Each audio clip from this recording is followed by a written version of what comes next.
Tras la noticia. Un programa que examina la información oficialista de Cuba en busca de la verdad que el régimen castrista esconde a los cubanos. Tras la noticia, un análisis de las informaciones más relevantes que impactan al hemisferio occidental. Tras la noticia. Conducido por la periodista Cari Roque. Saludos amigos y muy buenas tardes. Sean bienvenidos a una nueva emisión de Tras la Noticia por las ondas de Radio Martí.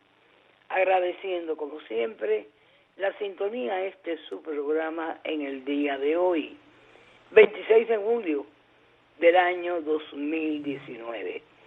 Y precisamente vamos a comenzar nuestro programa agradeciendo pues la producción de Miguel Sánchez, y es un programa de lujo porque mis invitados en el día de hoy son dos espléndidos analistas políticos, mi compañero de labores, compañero de lucha, expreso político, Alberto Müller, profesor de periodismo, periodista, y un hombre estrechamente casado con la verdad.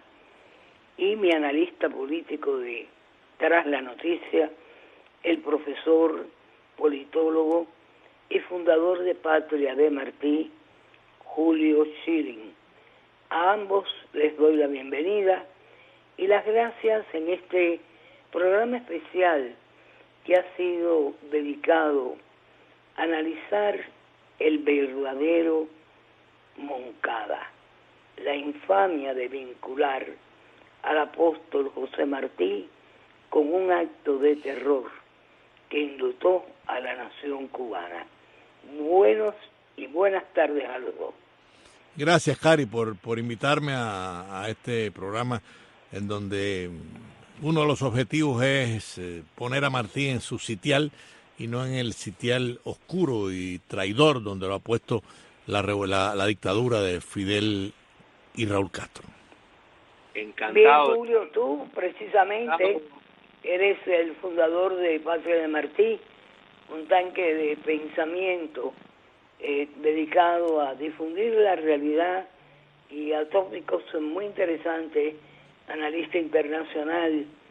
Me gustaría, por una cuestión de delicadeza, Alberto, comenzar con Julio, que no es de la casa, aunque es parte de la casa, para que me dieras tu visión de por qué razón una fecha que debió ser siempre luctuosa, una fecha que debió haber sido respetada como un acto de terror que sembró de luto Santiago de Cuba, Bayamo, es recordada siempre con fiesta, con alegría, pero en especial, ¿por qué la cobardía de no asumir Fidel Castro la responsabilidad de ese acto y decir que el autor intelectual del Moncada era nuestro apóstol, un hombre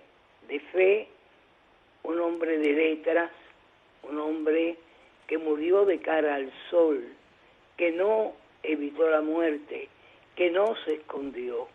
Dame tu visión de por qué razón tiene que ser precisamente vinculado nuestro apóstol con un acto de terror. Con mucho gusto, querida Cari, compartir con mucho más gusto más esta gran tribuna contigo, con Alberto y con tantos amigos ahí en Radio Martí y la audiencia en Cuba. Mira, esta fecha es realmente una fecha de luto, es una calamidad, por dos razones grandes. Primero, porque es la fecha emblemática que lanzó este episodio, el episodio de mayor tragedia en la historia de Cuba. Y segundo, por lo que tú acabas de mencionar, por esta transgresión a la figura nacional de Cuba. Es un sacrilegio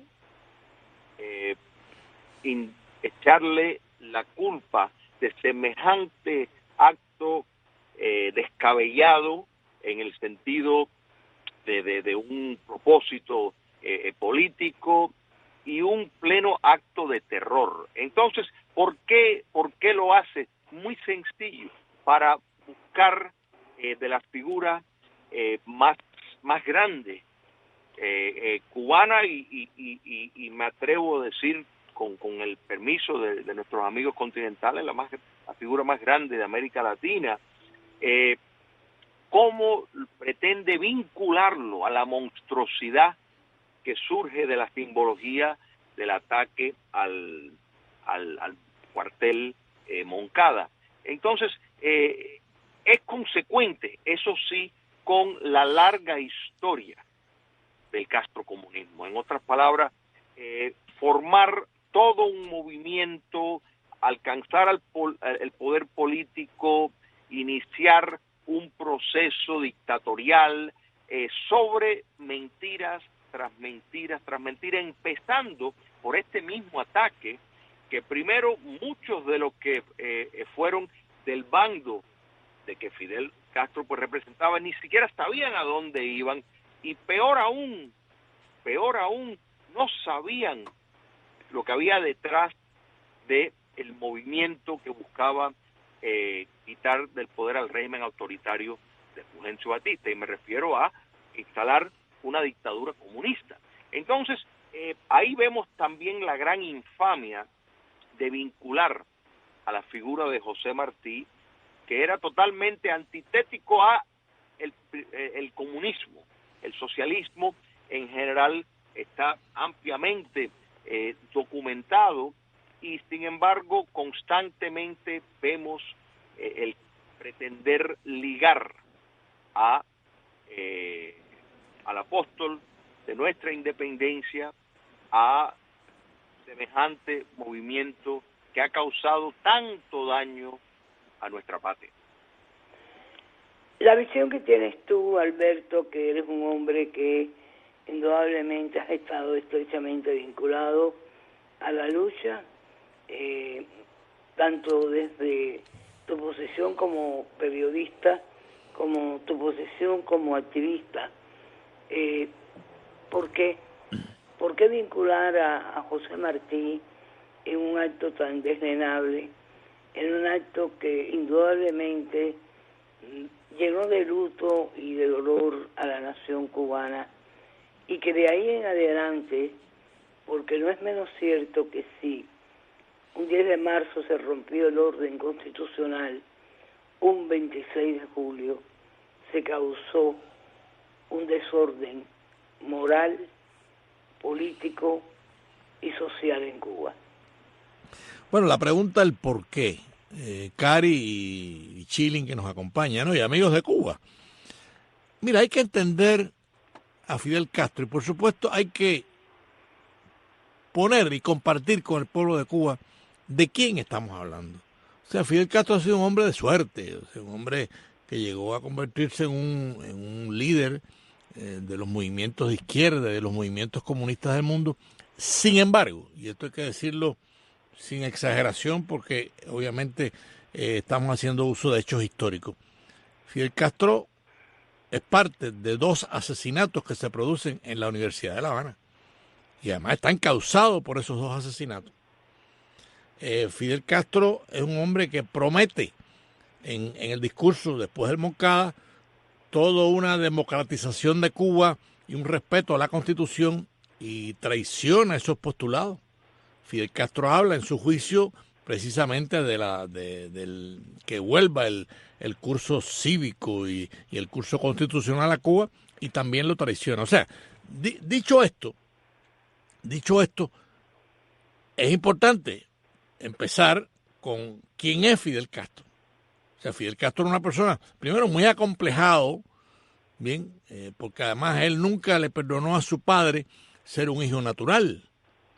¿Te das cuenta? Entonces, un hijo que no tenía, que tuvo mucho tiempo oculto, precisamente porque el padre estaba casado, y una relación que, bueno, eso pasa y eso no es nada malo, pero él eso no se lo perdonó a su padre. O sea, estamos hablando frente a una personalidad, yo te diría esquizofrénica, una personalidad que se vira hacia la violencia cada vez que quiere resolver algo, y lo demostró con los 2 asesinatos en la Universidad de La Habana, uno Manolo Castro, el gran dirigente universitario, y todo esto está fundamentado. No estoy hablando nada que no sea histórico.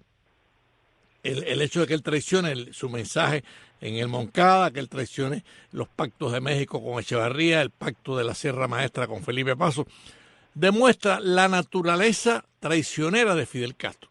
Y la terrorista lo demuestra con los asesinatos que tiene en su prontuario. Entonces, ese Fidel Castro, que se haya convertido en una ilusión para alguna gente del mundo totalitario, del mundo comunista, del marxismo, bueno, ese sería otro tema a analizar. Estamos frente a un hombre que no tiene escrúpulos, que tiene complejos, que es un esquizofrénico de la violencia y que además es un traidor. Ese es Fidel Castro. Dicho esto, bueno, claro, dicho esto, no usa Martí. Puede haber usado a Dios, si Dios se le para enfrente, igual, lo usa y lo traiciona, como usó a Martí y lo traiciona, como inclusive usó a Echevarría.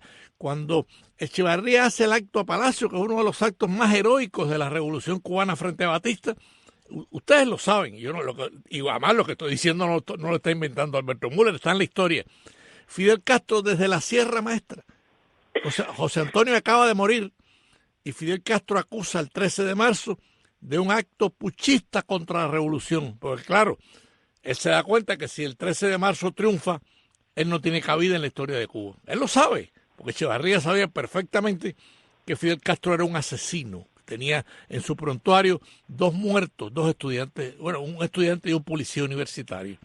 Entonces, ¿que haya usado a Martí? Claro, no. Usó a Martí, obviamente traicioneramente también, porque Martí era además, el único hombre de la historia de Cuba que plantea de que para formar una nación, esa nación hay que formarla con todos y para el bien de todos, que es su famoso discurso el 26 de noviembre en Tampa. Bien, cuando va a Tampa invitado por el Club Ignacio Agramonte. En ese mismo viaje, al día siguiente, Martí pronuncia que es una pieza de fundamento político cuando dice que la primera ley de la República debe ser el respeto a la dignidad plena del hombre. Oigan esto, Fidel no se respetaba ni a sí mismo. Usó a Martí, repito, como mató a los 2, al estudiante y al policía en la universidad, como traicionó el Pacto de México. En el Pacto de México hay un testigo que es Fran País. Y en el Pacto de la Sierra Maestra hay 2 testigos, bueno, José Antonio y Fran. Y en la Sierra, Felipe Paso y Raúl Chivas. Entonces estamos frente a un personaje realmente que para nosotros no vale nada. El Moncada fue un golpe de efecto, no tenía realmente ninguna posibilidad de ganar, era un tratar de ganar tiempo, él sabía perfectamente, por eso la matanza que hace inicialmente a personas inocentes, y eso lo dice Gustavo Arco, que participó en el Moncada, y lo dice Mario Chani, 2 de los personajes históricos del asalto al Moncada, que obviamente después tuvieron que pagar largos años de condena en el presidio político porque eran 2 demócratas. Bien, estaban haciendo una lucha pensando que era una lucha organizada, decente, en donde la libertad iba a ser el fundamento de esa lucha, y no fue así. Entonces, eso explica que Fidel Castro use de la forma que usa, de una forma muy baja, muy sucia y muy traicionera, la figura del apóstol de la independencia de Cuba para vincularla a un asalto al cuartel Moncada, que en definitiva fue un acto terrorista. Hay que decirlo como es, no estamos tampoco, uno no puede llegar a un lugar donde tú lo puedes conquistar y matar como se mató en el Moncada. Entonces, bueno, eso, no sé si contesto tu pregunta.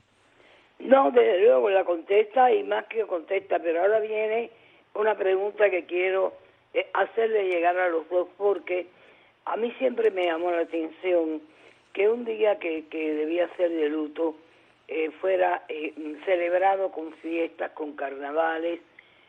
Yo recuerdo que en una oportunidad mi mamá, nosotros vivíamos pegados a Infanta, le fue imposible prácticamente salir a la calle porque eran los carnavales en un 26 de julio y todo esto pues a mí me golpeaba. Yo decía, Dios mío, ¿cómo es posible que este pueblo, en vez de rendirle tributo de forma seria, responsable, a un acto que cambió el rumbo de la historia de Cuba, a un acto que llenó de luto y que comenzó una guerra entre cubanos que no era necesaria?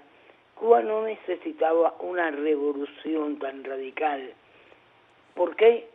Porque ese desprecio a la vida, ya estando él en el poder, ¿por qué ese desprecio al propio cubano que él llevó a morir?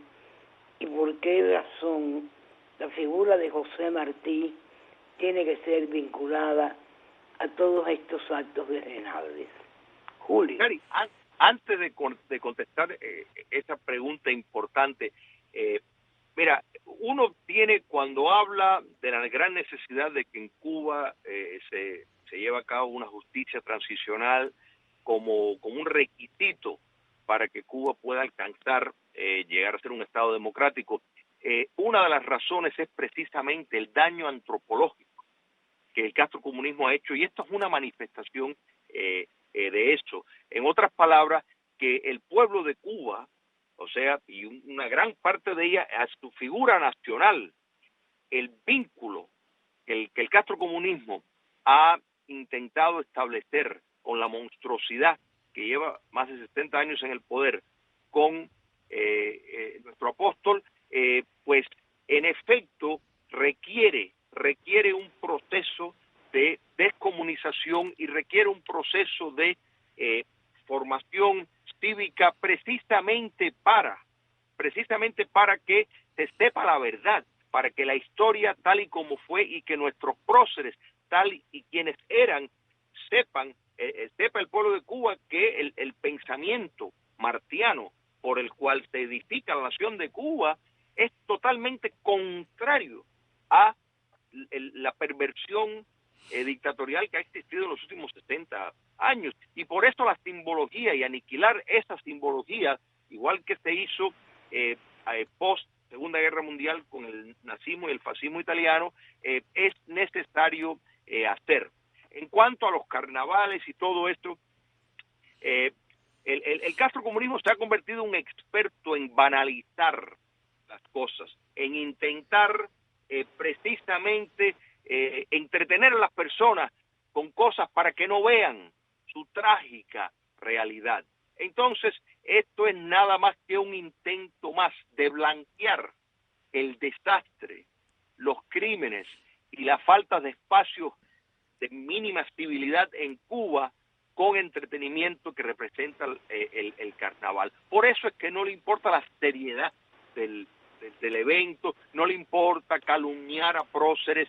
Todo esto forma parte de la necesidad de establecer mitos y de entretener a la población para mantener un estado doméstico dentro de los cubanos.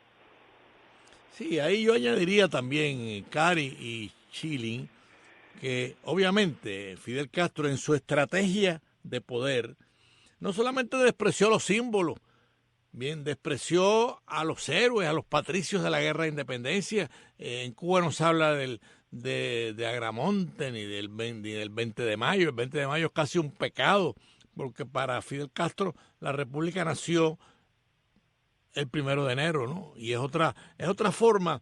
Además, los fusilamientos de Fidel Castro, que fueron un acto de irrespeto al ser humano, se fusilaron inocentes, cuando en Cuba lo que hacía falta era un acto de amor a los José Martí. Fidel Castro empieza a fusilar a troche y moche a cualquiera. Entonces, todo esto, dicho así, yo pienso que es un poco el ocultamiento, y por eso, bueno, hacen fiestas, hacen carnavales, y bueno, a veces los pueblos no tienen la conciencia que deberían tener. Ese sería otro tema social.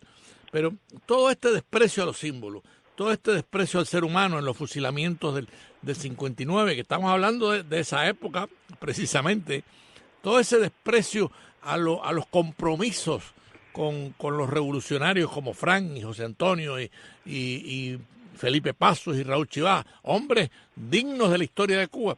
Todo este desprecio no era más que para ocultar, era un ocultamiento de la traición.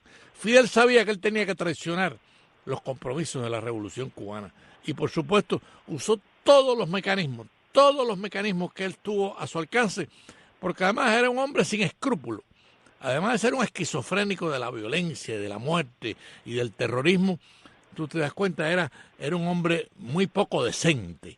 Y por eso todo este ocultamiento de tratar de que la gente no piense por qué se ha fusilado en Cuba de la forma que se fusiló, por qué se metió preso a un Huermato. Coincidamos o no con Huermato, era un hombre decente, un hombre que lo que renuncia porque no está de acuerdo con los comunistas y tiene que cumplir 20 o 30 años de prisión. Y así, si vemos la prisión de Mario Chani, un hombre que estuvo con Fidel en el Moncada, tuvo que cumplir 30 años de prisión, le rompió el récord a Mandela en la prisión. Y estos son hechos históricos que lo que demuestran es que Fidel Castro elabora una estrategia sucia, terrorista, para ocultar su traición. Al menos así yo lo veo.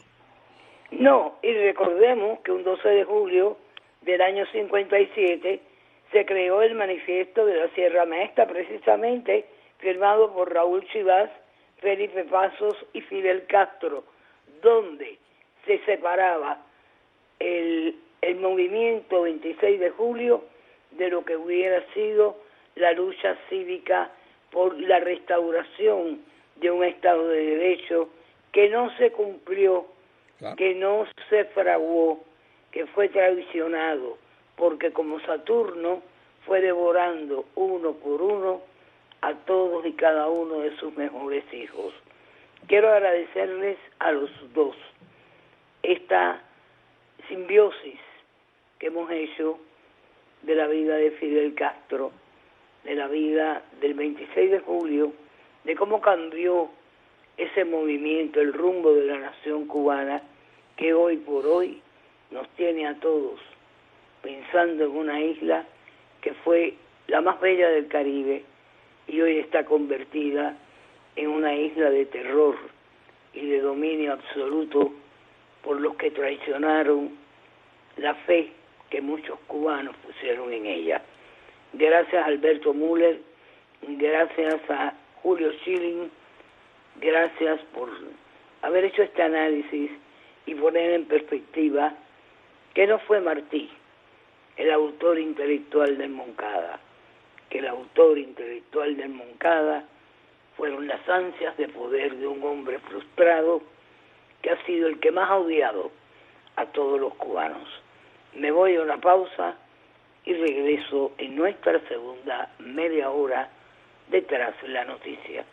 Estás escuchando Tras la Noticia con Cady Roque.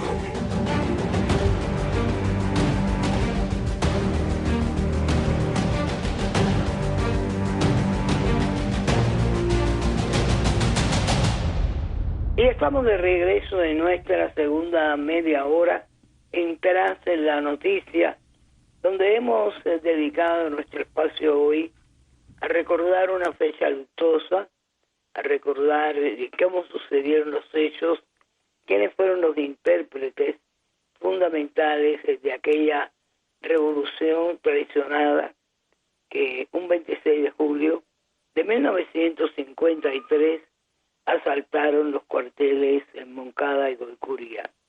Y precisamente tengo el placer de compartir con una persona estrechamente vinculada al proceso revolucionario, una persona que primero y ante todo siento un profundo respeto, una gran admiración, ha sido un hombre muy honesto en todos sus actos, y me refiero a José Heredia, conocido como Richard. Bienvenido, Richard. Muchas gracias por esa presentación, no soy tan merecedor, pero de todas maneras te lo agradezco mucho. Bien, vamos a comenzar porque la generación nueva tiene una visión de lo que fue el asalto al cuartel Moncada, de lo que significó dentro de todo este proceso de 60 años ya, ese acto que indudablemente sembró de muerte y de terror en plenos carnavales de Santiago de Cuba, a una ciudad que estaba de fiesta y que fue comandado por Fidel Castro, su hermano Raúl y un grupo de seguidores. Pero José Heredia tiene una visión y tiene una historia que narrarle al pueblo de Cuba, a las nuevas generaciones que quizás desconozcan cómo comenzó este proceso. Y me gustaría, Richard, ante todo, que empezara por decirnos quién es José Heredia y cómo te vinculas al movimiento 26 de julio. Ok, mi nombre es José Heredia, soy nacido en Santiago de Cuba, me crié allí y me sorprendió a los 15 años el golpe del 10 de marzo. El golpe del 10 de marzo conmovió mi casa debido a que nosotros no éramos ni comunistas ni éramos de la gente de Batista. El viejo mío perdió su trabajo y trató de incorporarse como trabajaba como empleado público, y cuando fue a La Habana tratando de buscar relaciones con Mujal, que era del Partido Auténtico, para ver si lo podían restituir en sus cargos, realmente a Mujal le dijo sencillamente que había que jurar los estatutos de Batista. Y mi padre regresó a Santiago de Cuba y nos reunió a mi mamá, yo y él, los tres en la mesa del comedor, y nos dijo con esta frase, sin quitarse el traje todavía de La Habana. Dice, sencillamente nos queda en esta mesa, lo que tenemos que ya comprometernos a una cosa. Tenemos que estar dispuestos a pasar hambre durante el tiempo que dure este gobierno, porque nosotros no podemos violar los estatutos de Batista, porque no podemos violar la Constitución ni aceptar la violación de la Constitución de la República. Por lo tanto, tu lucha siempre fue por la restauración de la Constitución de 1940. Y eso llevó hambre a mi casa y pasamos 20 trabajos y yo tuve que pasar mucho trabajo para poder terminar los estudios míos y poder llegar a la Universidad de La Habana sin un centavo, pero con el interés de hacer una carrera que me permitiera salvar a mi familia y mantener el honor de la familia por no aceptar la ilegitimidad del régimen que había en ese momento. Bien, llegada a la Universidad de La Habana, te conviertes en líder estudiantil. Háblanos un poco de ese tiempo, porque indudablemente la Universidad de La Habana fue un bastión de la lucha por la libertad y la democracia en Cuba, buscando la restitución de la Constitución que había sido violada cuando se interrumpe el ciclo, diría yo, democrático en Cuba a través del golpe militar de Fulgencio Batista. Háblame de ese tiempo y cómo llegas tú a pertenecer más tarde al movimiento 26 de julio. Muy importante eso. Yo llego a la Universidad de La Habana con las manos en los bolsillos y lo primero que hago es, con el maletín, llego a la universidad y me recuesto en el patio de los Cabezones y digo, llegué a la universidad. Y aquí es este es el principio de una lucha por salvarnos económicamente a mi familia y otra lucha por incorporarnos a los elementos que desde el día 10 de marzo se fueron al Palacio Presidencial a brindarles la cooperación de la FEU al señor Carlos Pío Socarrá para salvar la Constitución. Ya la universidad para mí era un símbolo, para mí era una meta. Yo dejé de ir a la Universidad de Oriente para ir a la Universidad de La Habana por esa razón. Entonces llego a la Universidad de La Habana y después sencillamente busco manera de cómo vivir allí. No voy a narrar la historia porque es bastante larga, pero no tiene sentido no robar el tiempo en eso. Lo más importante es lo siguiente: me dedico en la universidad primero a examinarme porque había matriculado por la libre y iba a examinarme en la universidad, y así me voy conociendo a ciertos elementos que estaban allí. Estaba en una época de vacaciones y ahí conozco a cierta gente del 26 de julio, un día que se celebraba el 26 de julio de ese año 1954-55. Entonces estaban la gente del 26 de julio que sacaron una manifestación desde la escalinata, a la cual me incorporé yo sin estar todavía involucrado en nada, y ahí tuve el primer choque con la policía en la esquina de la universidad, frente a la Escuela de Ciencias Comerciales. me hirieron porque dispararon y la esquina de las ametralladoras de las balas me hirieron un brazo, de todas maneras. Entonces, sencillamente ese fue mi bautizo en aquel momento. Realmente eso ayuda mucho a levantar la adrenalina en el ser humano para decir, seguimos luchando. Entonces, no importa, así a partir me dediqué a servir a todo el que llegaba a la universidad para matricularse, me convertí en un servidor de todos los compañeros que llegaban, estaba constantemente vinculado con los elementos de la FEU, y eso me permitió aspirar a delegado de curso, con un grupo de elementos nuevos que habían llegado a la universidad, que venían del Instituto de la Víbora, que se identificaban como el bloque estudiantil de ingeniería, algo así. Entonces, con el tiempo, aspiro, salgo electo, delegado de la Escuela de Química, y más tarde me van a visitar a la Casa de Huéspedes, me va a visitar un grupo de muchachos jóvenes, compañeros míos de la universidad, de la Escuela de Ingeniería, que se me identificaron, yo los conocía, pero se me identificaron porque eran hijos de exoficiales del ejército constitucional. Y me plantearon lo siguiente, me dijeron, mira chicos, que hay una cosa muy sencilla, los comunistas quieren coger la Secretaría General de la Escuela de Ingeniería, y nosotros hemos analizado la situación y creemos que estamos seguros que tú no eres comunista, y si tú estuvieras en disposición de aceptar la Secretaría General contra los comunistas, pues sencillamente te respaldaríamos para que salieras electo secretario general.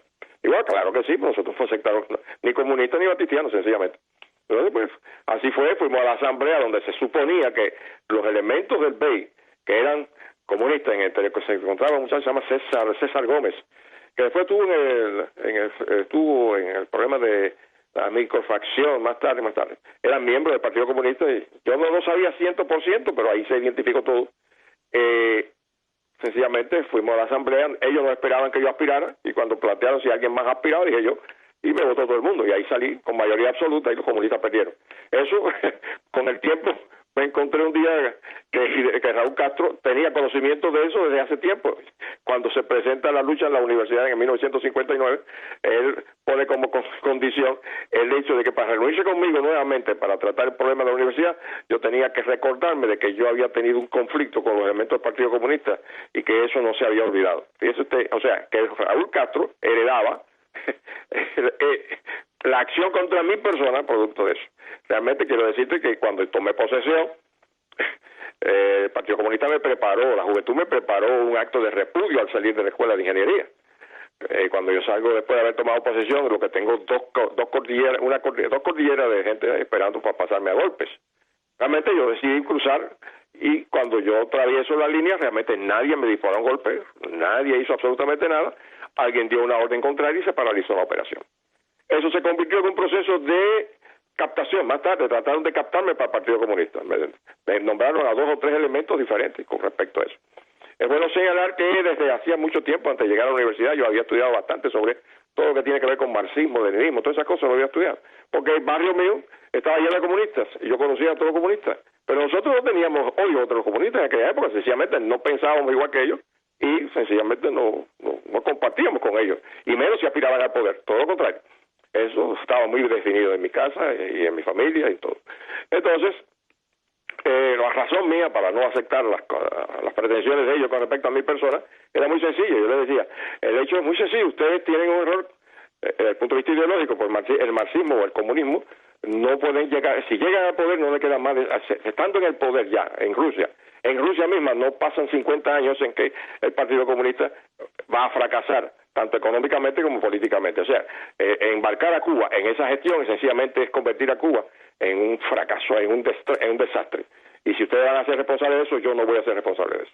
Eso se lo dije a Manuel Stolik, se lo dije a 2 o 3 elementos que me lo mandaron para tratar de reclutarme. Y así fue la lucha mía contra ellos ahí a partir. Entonces, en una ocasión, ya se acercan los momentos más álgidos del proceso. Un día llega a la Universidad de La Habana Temístocles Fuentes junto con un grupo de muchachos de Santiago de Cuba que yo sabía que pertenecían a movimientos revolucionarios internos de Santiago, que no tenían nada que ver con el 26 oficialmente. Pero en ese momento se había producido el pacto en México donde Carlos Prío Socarrás y había ido también José Antonio Echevarría y había ido también Fran Páez y Temístocles Fuentes representaba a Carlos Pío Socarrás con respecto a ese pacto en La Habana en ese momento, y me lo encuentro en la Plaza Academia y me dijo, ¿qué haces? Digo, no, aquí, chicos, dice, bueno, que tú estás trabajando, estás incorporado aquí a alguna gente. Digo, bueno, no, todavía estoy incorporado a Marcelo Fernández, que salió presidente de la Escuela de Ingeniería. Y dice, chico, yo creo que este muchacho es de izquierda, me dijo él. Digo, bueno, en este momento yo soy secretario general de dice, hace falta, todavía no había celebrado las elecciones, perdona, de la Escuela de Ingeniería. Y entonces dice, no, es necesario que tú converses con José Antonio. Y entonces me llevaba a Feo, entonces ya yo conocía a José Antonio, pero no tenía compromiso político con él. Entonces me dice, me presenta a José Antonio y Fructuoso Rodríguez, ahí, entonces dice, mira chico, me identifica con ellos. Entonces yo me dice, bueno, ¿y cómo tú estás respaldando a Marcelo? Sí, estoy respaldando a Marcelo. Dice, bueno, mira, el mismo José Antonio me dice, mira, José Antonio, Marcelo Fernández es de mi pueblo, de Cárdenas, él es comunista. Pero de todas maneras, no importa, tú sigues aspirando ahí, que nosotros te vamos a dar todo el respaldo para que tú salgas delegado de curso. Pero vamos a mantenerlo siempre firmes, juntos, con vista a lo que se avecina. Y ok, pues establecimos un contacto en eso, seriamente. Eso fue un convenio. Anticomunista, bien definido. El directorio revolucionario era anticomunista con José Antonio Echevarría y Fructuoso Rodríguez. Y George Westbrook, uno de los que me ayudó mucho a ver más claro muchas de las cosas fue George Westbrook, porque era un individuo era un idealista bien definido y un americanista muy serio, americanista de latinoamericano. O sea, lo que se supone que debamos tener la juventud bien clara y bien definida es cuál es el destino de América en el futuro de la humanidad, y eso estaba definido por nosotros desde hace mucho tiempo, y eso es lo que nos llevó a luchar y nos ha mantenido luchando toda la vida, cosa que ha sido la traición de Fidel Castro ha sido sencillamente mutilar el desarrollo de América en una conspiración, que no queda más remedio, que ha habido una conspiración de gente que han estado siempre dispuestos a evitar que nosotros lleguemos a donde tenemos que llegar. Pero a la larga creo que estamos iniciando un nuevo camino.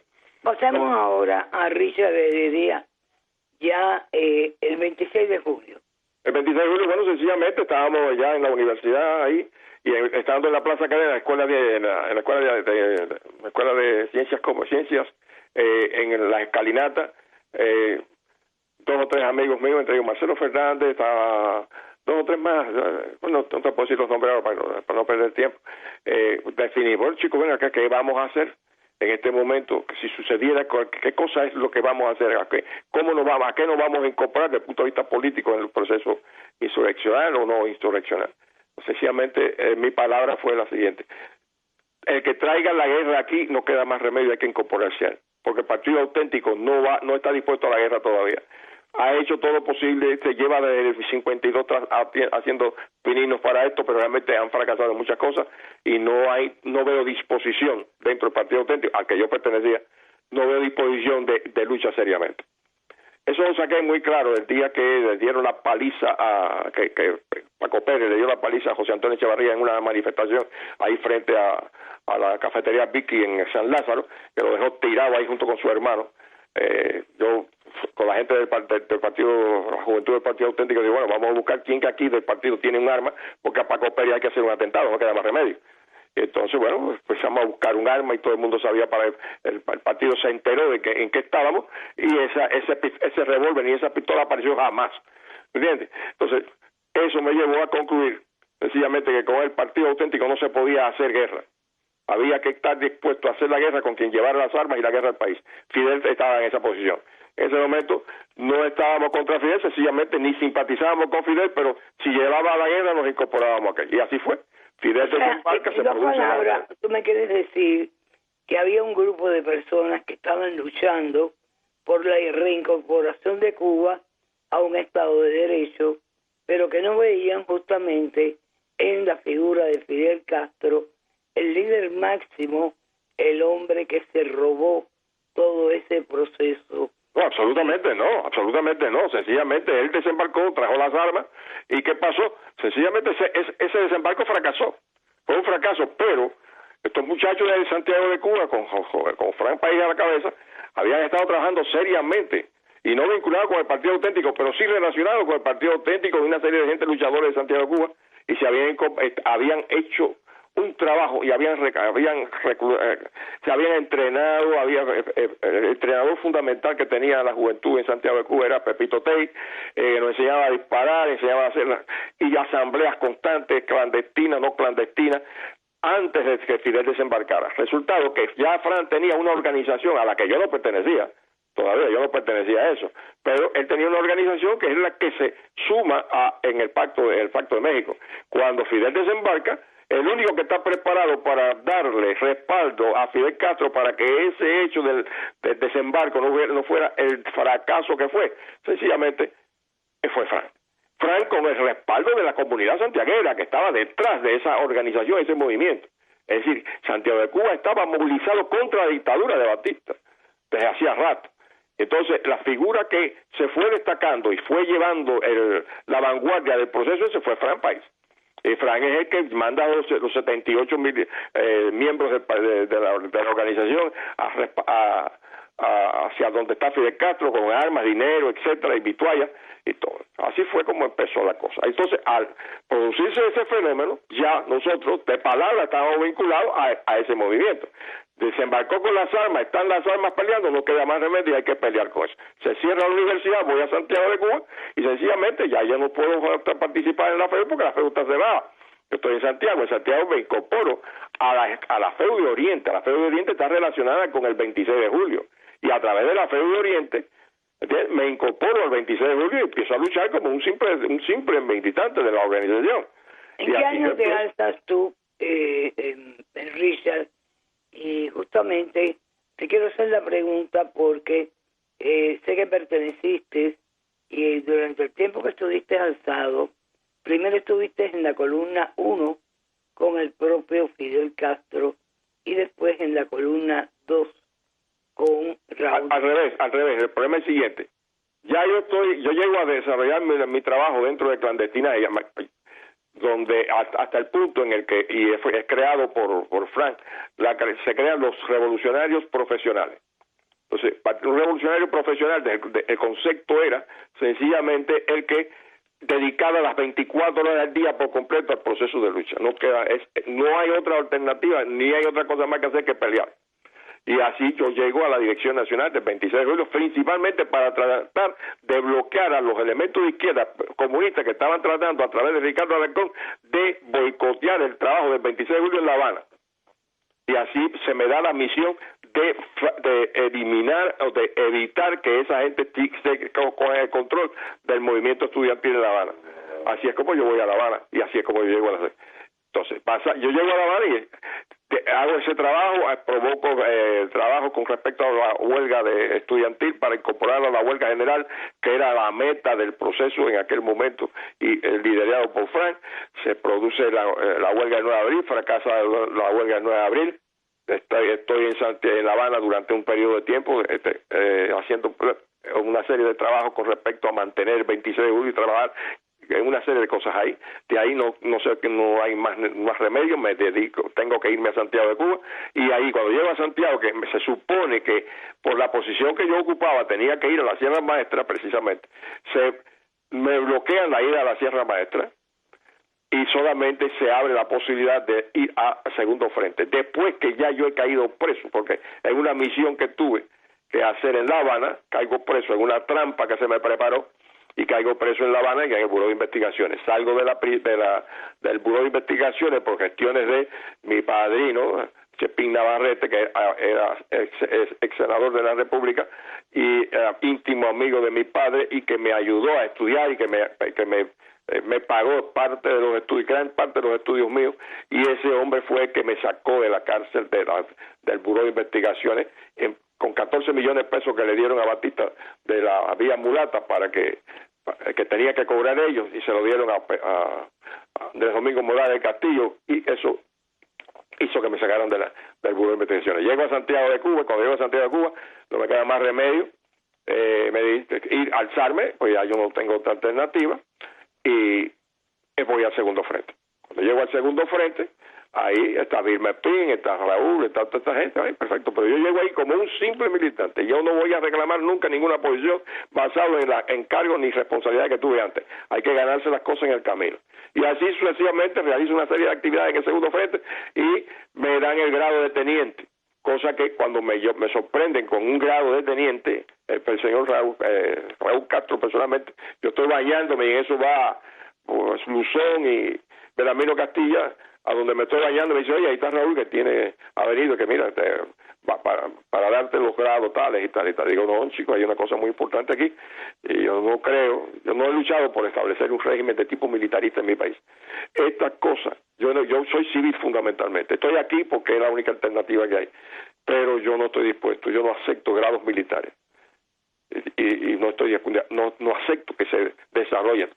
La razón por la cual yo planteo esto es porque ya yo he recorrido todo el segundo frente y me doy cuenta de una serie de cosas que están pasando en el segundo frente y que han pasado antes que yo llegara, que me informé de todo eso y que no me daban ninguna confianza de participar en una organización de algo que yo veía que tenía mucha trascendencia, que yo desconocía, pero me preocupé extraordinariamente.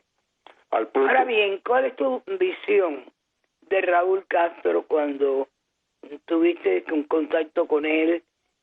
¿Cómo ves a Raúl Castro desde la Sierra Maestra? Muy sencillo. Raúl Castro es un personaje, por el informe que yo recibí antes de los campesinos en la zona, Raúl Castro actuó seriamente cuando desembarca en el segundo frente. Cuando va a entrar en el segundo frente, Raúl Castro provoca la eliminación de ahorca como a 21 hombres. Eran haitianos, lo acusaban de que eran espías de Batista o lo que sea, y ahorcó 21 hombres. Y eso, dentro del campesinado de allí, eso siempre fue un problema. La gente creía que eso había sido un crimen. Esa es la primera impresión que yo tengo. Raúl Castro lo veía yo constantemente pasando por el Camino Real con su jeep y su pelo, su rabo de caballo, todas esas cosas, y su sombrero de tejano, pero realmente a mí no me creaba ninguna, no era un evento que tuviera la personalidad como para decir, este es mi jefe. Esa es mi opinión, personalmente.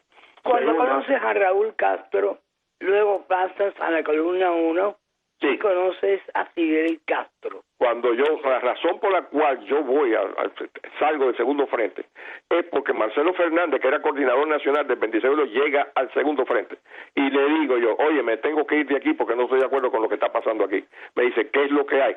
Digo, no te puedo informar hasta que no tengas más detalles, pero de todas maneras yo no resisto más estar aquí, tengo que irme de todas maneras de aquí, prefiero ir a la ciudad y correr el riesgo en la ciudad. Y precisamente ahora está la reorganización, hay dos cargos de coordinadores. Está Carlos Chaín de coordinador de la provincia, pero hace falta un segundo coordinador, que en este caso sería tú el segundo coordinador. Digo, bueno, decide qué creo que va a hacer. Él hace una carta a Raúl, se la entrega a Vilma Espín solicitándome a mí de nuevo en la ciudad. Y eso, de ahí me voy del segundo frente. Con disgusto de Raúl Castro precisamente, pero de todas maneras me voy de ahí y empiezo a trabajar de coordinador. Estando de coordinador, me encuentro con un trabajo que está haciendo el señor Che Guevara en la ciudad de Santiago de Cuba. Muchas gracias a José Heredia Richard, un hombre que, como ustedes acaban de escuchar, estrechamente vinculado, que ha dejado bien claro el propósito que tuvo este 26 de julio, este movimiento encabezado por Fidel Castro y vendido desde la Sierra Maestra hacia el comunismo internacional. Con esto me despido, los dejo con el boletín de noticias, las noticias como son, y esto es sencillamente la historia en la memoria hoy en Tras la Noticia.